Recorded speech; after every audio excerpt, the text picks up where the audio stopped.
Hello student, लेकर के आ चुके हैं अर्धवार्षिक का पेपर। आप देख सकते हैं अर्धवार्षिक का है 2024-25 का कक्षा 12वीं का अर्थशास्त्र का पेपर है, सेट बी का पेपर।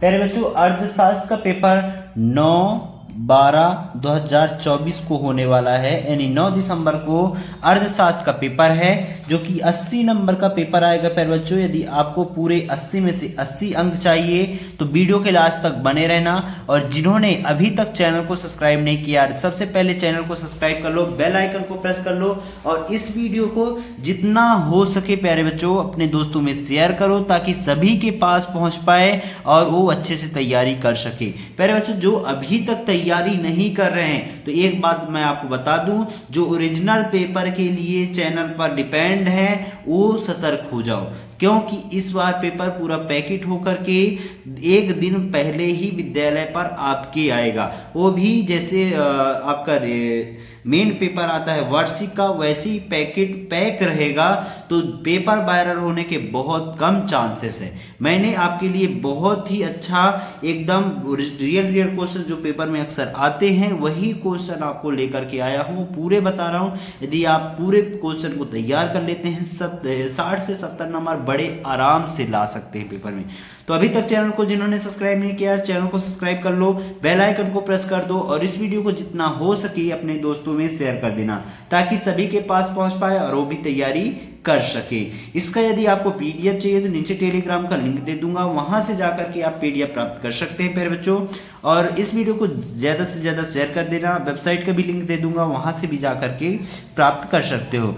पहला क्वेश्चन क्या है, सही विकल्प चुन करके लिखने को आया है। 6 नंबर का क्वेश्चन है, ये क्वेश्चन बहुत ही महत्वपूर्ण है आपके लिए। ठीक, 6 नंबर का है, एक नंबर के सारे क्वेश्चन हैं, यानी 6 क्वेश्चन 6 नंबर के। ठीक, तो बस देखो, कॉफी के मूल्य में वृद्धि होने पर चाय की मांग क्या होगी, बढ़ती है, घटती है, स्थिर रहती है, शून्य हो जाती है।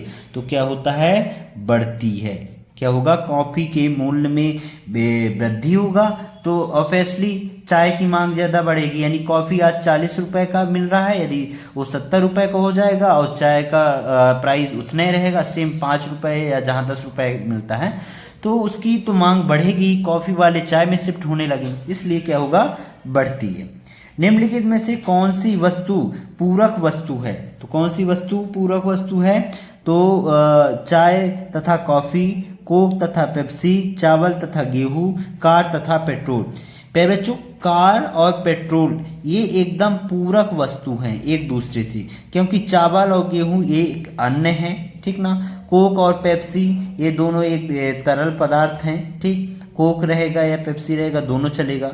चाय और कॉफ़ी, चाय रहेगा तभी कॉफ़ी बनेगा, है ना। चाय अलग है, मतलब अलग चीज़ है, कॉफ़ी एक अलग चीज़ है ना।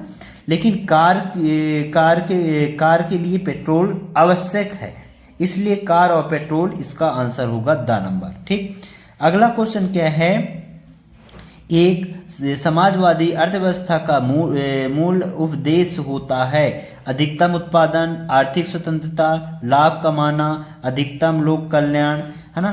तो इसका क्या आंसर होगा, द नंबर, अधिकतम लोक कल्याण।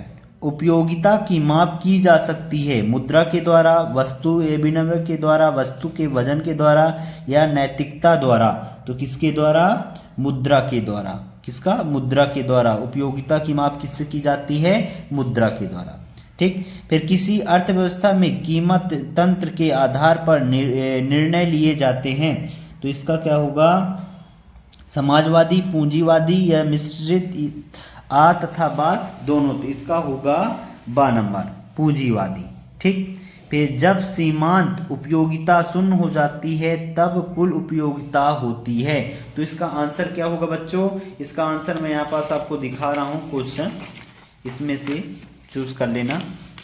ठीक, तो इसका आंसर क्या होगा, इसका आंसर होगा आ नंबर करेक्ट, स्थिर। ठीक, इस तरीके से आपको मैंने पूरे 6 के 6 आंसर बता दिए हैं। यहाँ पास इंग्लिश मीडियम वाले बच्चों के लिए भी लेकर के आ चुका हूँ, तो ये सारे क्वेश्चन देख सकते हैं इंग्लिश मीडियम वाले। फिर यहाँ पास देखिए, प्रश्न क्रमांक दूसरा स्टार्ट हो जाता है, रिक्त स्थानों की पूर्ति कीजिए। 6 नंबर का है, हर एक क्वेश्चन 6 एक नंबर के हैं, कितने, एक नंबर के 6 क्वेश्चन दिए गए हैं रिक्त स्थान में। तो अल्पकालीन उत्पादन फलन को खालिस्तान अनुपात का नियम कहा जाता है। तो परिवर्तनशील कैसे परिवर्तनशील,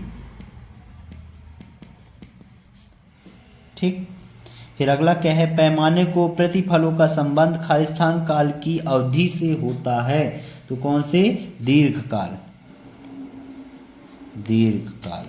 अवधि से होता है। फिर दीर्घकाल में उत्पादन के सभी साधन खालिस्तान किए जा सकते हैं। क्या किए जा सकते हैं,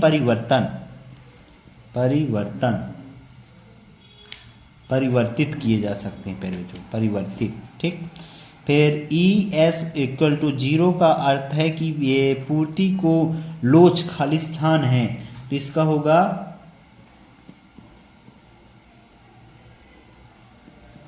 बेलो चादर, ठीक।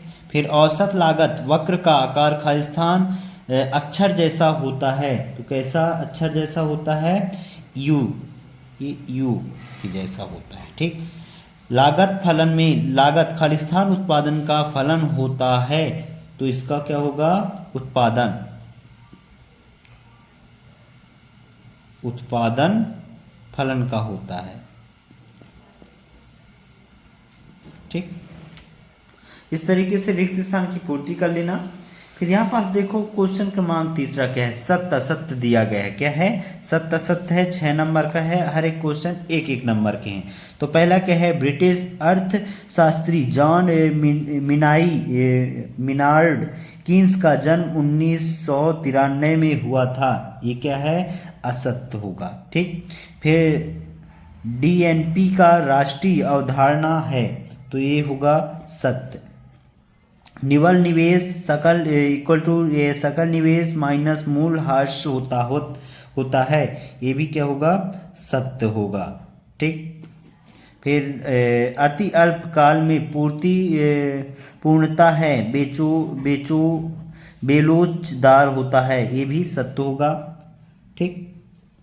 फिर अगला क्या है, ये वाला सत्य होगा और ये वाला सत्य होगा। बाजार कीमत उच्च वचन वाली प्रक्रिया होती है, ये सत्य होगा।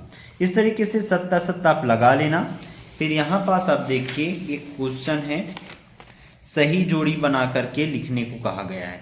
ये यहाँ पास, ठीक, 4था नंबर क्वेश्चन है, सही जोड़ी बनाने को कहा गया है। तो यहाँ पास मैं आपको सही जोड़ी बताते जा रहा हूँ। NDP का क्या होगा, शुद्ध घरेलू उत्पादन। क्या होगा, शुद्ध घरेलू उत्पादन, 1 नंबर, ठीक। NNP का होगा शुद्ध राष्ट्रीय उत्पादन, ठीक। केंद्रीय बैंक का हो जाएगा RBI। क्या हो जाएगा, RBI। फिर व्यावसायिक बैंक का क्या होगा, SBI। फिर टिकाऊ वस्तु का हो जाएगा रेफ्रिजरेटर। फिर प्रवाह का क्या होगा, ये वाला गयात्मक अवधारणा। फिर 7वां क्या है, वस्तु विनिमय की कठिनाई। इसका क्या हो जाएगा, इसका होगा दोहरा संयोग का अभाव, 7वां। इस तरीके से आप सही जोड़ी मिलान कर लेना, ठीक। फिर अगला क्वेश्चन यहाँ पास देखो, क्वेश्चन क्रमांक 5वां है, 7 नंबर का है। क्वेश्चन क्रमांक 5 की एक वाक्य में उत्तर लिखने को आया हुआ है। तो यहाँ पास आपको एक वाक्य में उत्तर देना है, ठीक प्यारे बच्चों। तो क्या पहला क्वेश्चन है, MPC का पूर्ण रूप लिखिए। तो MPC का पूर्ण रूप क्या होगा, सीमांत उपयोग प्रकृति। क्या होगा, सीमांत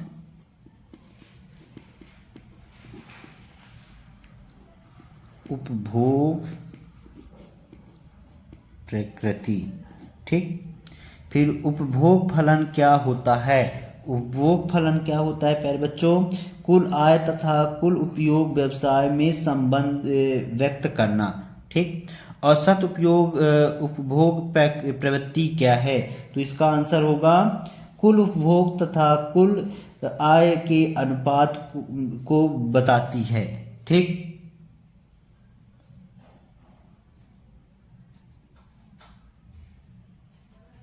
फिर यहाँ पास देखो औसत बचत प्रवृत्ति क्या है। तो औसत बचत प्रवृत्ति क्या है, तो बचत तथा आय के अनुपात होता है। ठीक। जीएसटी क्या है, जीएसटी वस्तु एवं सेवा कर क्या है, वस्तु एवं सेवा कर है। ठीक।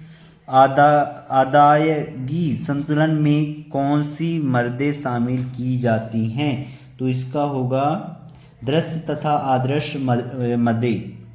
व्यापार शेष में कौन सी मदें शामिल की जाती है, तो दृश्य मदें।